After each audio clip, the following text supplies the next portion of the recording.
Les résultats d'Air Liquide viennent de tomber. Ils sont là, ils sont tout chauds et on va les éplucher ensemble. C'est plutôt très positif sur cette action et on va voir comment elle se place graphiquement.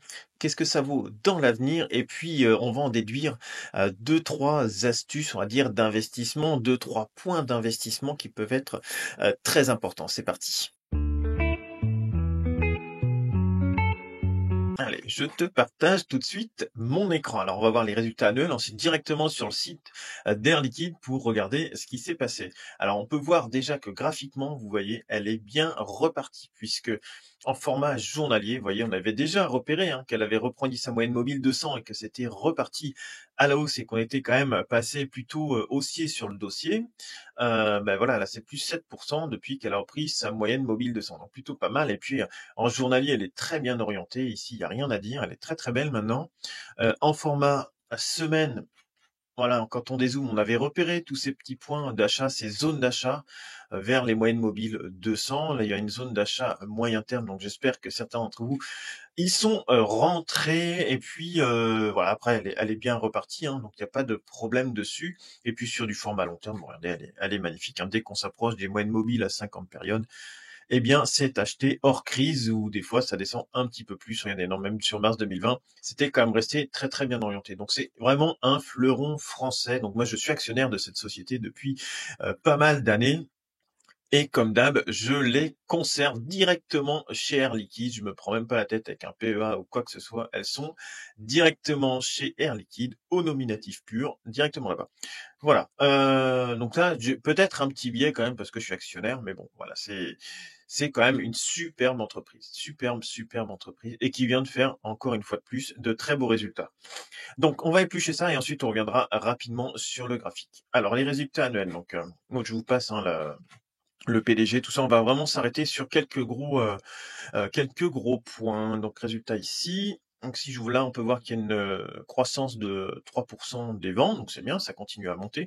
La marge opérationnelle, donc plus 110 points de base, voilà, parce qu'on va prendre en compte surtout que la marge opérationnelle continue d'augmenter. Donc, plus on fait de marge, plus on reprend d'argent normalement. Et quand on a plus de marge, ce qui est pas mal, quand on a plus de marge, c'est que ça veut dire qu'on est plus ou moins leader sur le marché. Alors il n'y a pas eux, il y a pas que, il y a Linde aussi, il y en a une aux États-Unis, j'ai oublié le nom. En gros, il y en a un aux États-Unis, puis un autre en Allemagne.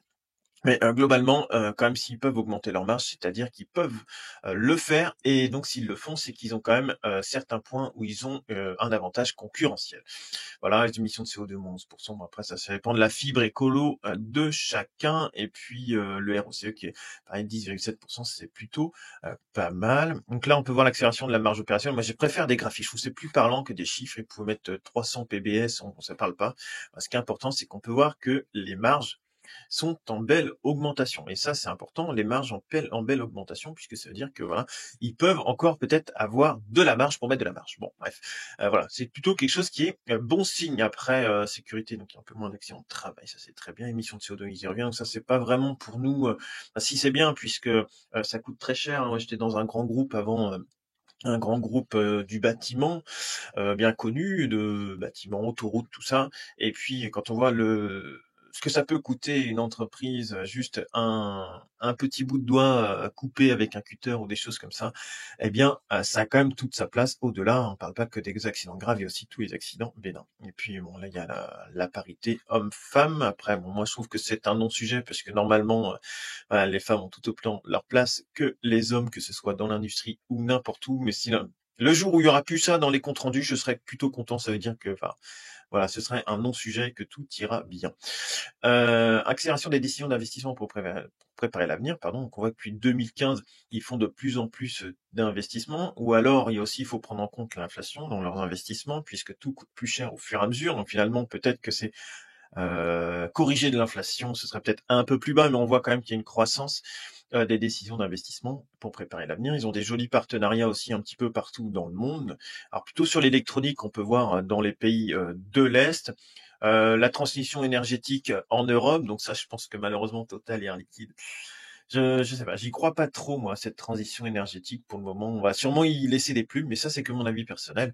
Pas que je sois contre, hein, bien au contraire, mais je pense que pour faire du chiffre là-dessus, il est encore un petit peu tôt à partir du moment où vous êtes en concurrence avec des énergies qui sont moins chères à produire. Voilà, parce que l'énergie, le PIB, c'est finalement que de l'énergie transformée par des machines, et les machines font la production. Mais si vous avez une énergie plus chère, eh bien derrière, ça vous coûte plus cher, donc vous vendez moins et ainsi de suite. Bon, bref, vous avez compris un petit peu le truc. Pour moi, je trouve que c'est très bien une transition énergétique, mais il faut que ce soit en même temps que tout le monde. Si on est les seuls à faire une transition énergétique et puis qu'à côté, il continue à se développer à moins cher, eh bien, il y aura plus de transition énergétique parce que vous avez plus de sous, vous avez plus d'industrie et puis derrière, les autres, ils le feront au moment où il faut leur transition énergétique, mais ils le feront en même temps. Voilà. Je pense que c'est juste une question de timing pour moi, mais c'est que mon point de vue, hein.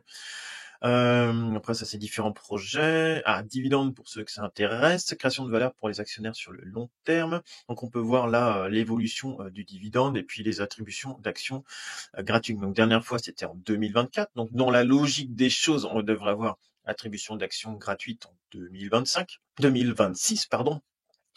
Et puis après, si vous avez les actions depuis plus de 2 ans, il y a une prime de 10% sur le dividende et de 10% d'actions gratuites sur les actions gratuites. Et là-dessus, je vous laisse aller, si vous voulez, dans une playlist, retrouver une vidéo qui parle de justement 1 000 € par mois avec les actions Air Liquide, c'est ça. 1 000 € par mois avec les actions Air Liquide. Et je vous explique tout le système avec le nominatif, le porteur, le dividende, la croissance du dividende, les actions gratuites, les primes de fidélité et ainsi de suite. Tout ça, je vous l'explique dans cette vidéo, qui d'ailleurs a plutôt un bon succès.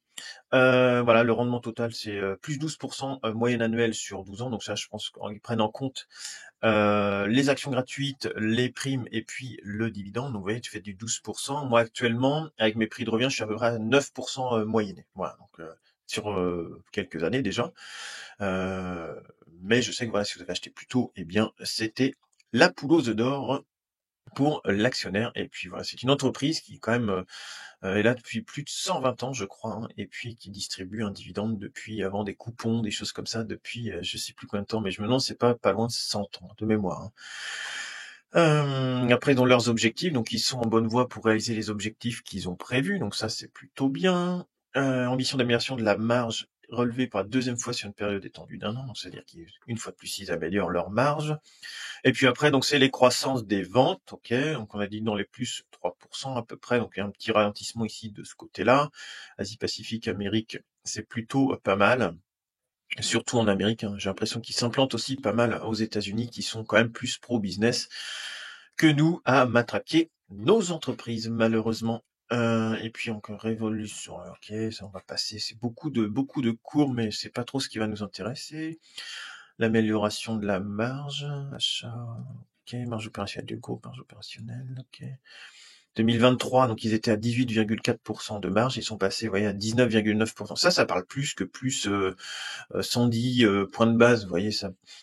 Finalement, ça parle plus, quoi. Vous voyez ça, vous passez de 18,4% de marge à 19,9. Voilà, donc ça c'est très très bien.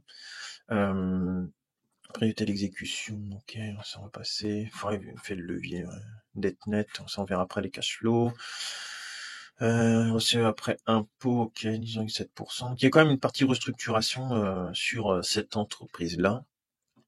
Peut-être qu'il y avait besoin de le faire, ça je connais pas trop après dans ce domaine-là.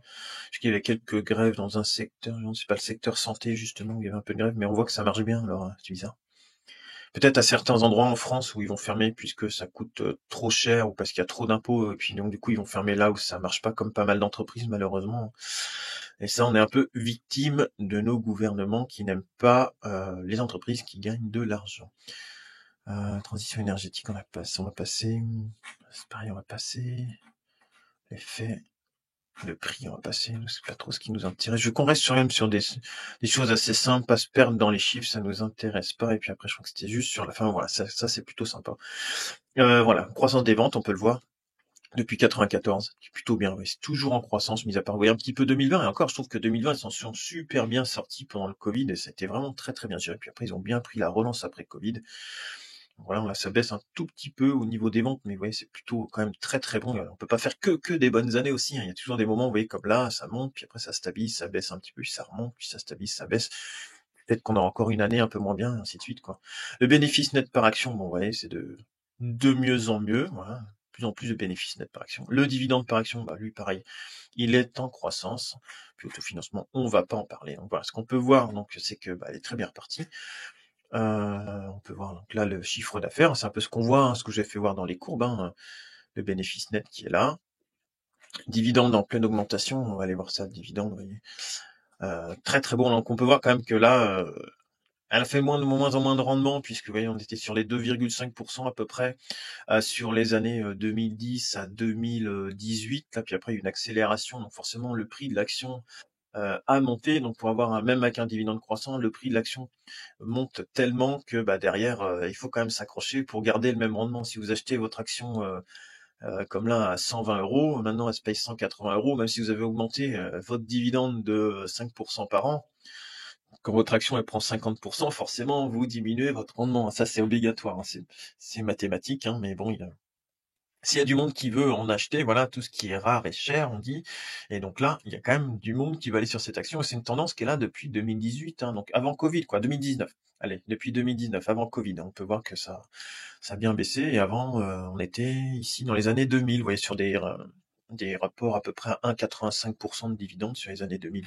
Mais après, quand vous prenez le dividende, les actions gratuites, les primes, eh bien, ça vous fait plutôt du 9%. Sachant que les actions gratuites, comme je dis dans la vidéo que je vous disais là, c'est pas forcément gratuit puisque c'est divisé, c'est diminué du prix du cours. Donc je crois que c'est vers le mois de juin que ça se passe généralement. Donc si on prend juin, ouais, nous ça doit être par là. Je crois que c'était là, c'était le 13 juin. Donc là il y a la distribution d'actions gratuites là. Donc forcément le cours lui il a baissé entre la clôture là et puis là. Après, il y a des gens qui rachètent aussi, il y a l'attribution d'actions, puis il y a des gens qui rachètent justement le creux, et c'est ce qui fait aussi monter les actions, c'est-à-dire qu'on se trouve que bah, elle tombe sur les 158 après la distribution du dividende, ah bah tiens, il y en a, ça les intéresse parce qu'ils la trouvent pas chère à 158, donc ils achètent. Il y a aussi ce mécanisme-là qui entretient, je trouve, moi, les cours de la bourse, et c'est ça qui fait aussi monter pas mal les actions. Voilà. Et donc ce que je voulais, là où je voulais en venir, c'est qu'à la fin, c'est que c'est une entreprise qui globalement fournit toujours de bons résultats. C'est une entreprise qui est solide depuis des décennies, voilà, qui est solide depuis des décennies, et c'est pas mal en ce moment de mettre à profit, vous voyez, ces mouvements-là sur la sur un format mensuel, hein. Donc une bougie c'est égal à un mois. Mettre à profit ces moments-là, pas forcément aller chercher, comme on le voit là, à l'euro près, pas attendre les 149,6, mais vous voyez, si vous étiez rentré à 156, 157 en vous disant ça peut être un bon point d'entrée, eh bien, en effet, c'était un bon point d'entrée puisque vous seriez déjà avec 15% de plus-value latente. Latente, hein, je parle, parce que ça peut aussi, comme tout, une entreprise comporte des risques, l'investissement comporte des risques, et puis l'entreprise peut aussi très bien, à un moment et à un autre, battre de l'aile, et puis tout ce qui était beau pendant des décennies se retrouve mis par terre. Mais globalement, là, on peut voir quand même qu'elle est très bien gérée depuis très longtemps. Et puis voilà, c'est depuis 1990, voilà, c'est une action qui rapporte, voilà, il faut que je prenne un peu plus par là, 1415% sur les plus hauts, vous voyez, 1200%. Donc, quand vous avez un placement depuis les années 90 qui fait 1200%, c'est tout à fait énorme. Si j'inclus les dividendes, bon bah ouais, ça explose tout, hein, clairement, hein, ça explose tout achat immobilier, tout ce que vous voulez. Donc là, actuellement, les zones à mettre à profit, actuellement, ça veut pas dire que ce sera ça dans le futur, c'est plutôt les zones sur les 150 euros. Donc il y en a à peu près tous les 2 ans, 2020, 2022, 2024, 2025, la fin 2024, fin 2024. Voilà, après avoir sur 2026 ou avant, hein, s'il y a peut-être un coup de panique dans l'année ou quelque chose, s'il y a moyen de rentrer à bon compte sur cette entreprise. De très beaux résultats, comme d'habitude, sur cette entreprise de qualité. Tu trouveras sur le côté 2 autres vidéos concernant l'investissement sur cette chaîne. N'hésite pas à t'abonner, à nous rejoindre dans l'aventure de l'investissement sur cette chaîne, à me laisser un commentaire, un pouce, plutôt vers le haut que vers le bas, ça fait toujours plus plaisir. Et sur ce, on se retrouve pour les prochaines vidéos. Salut!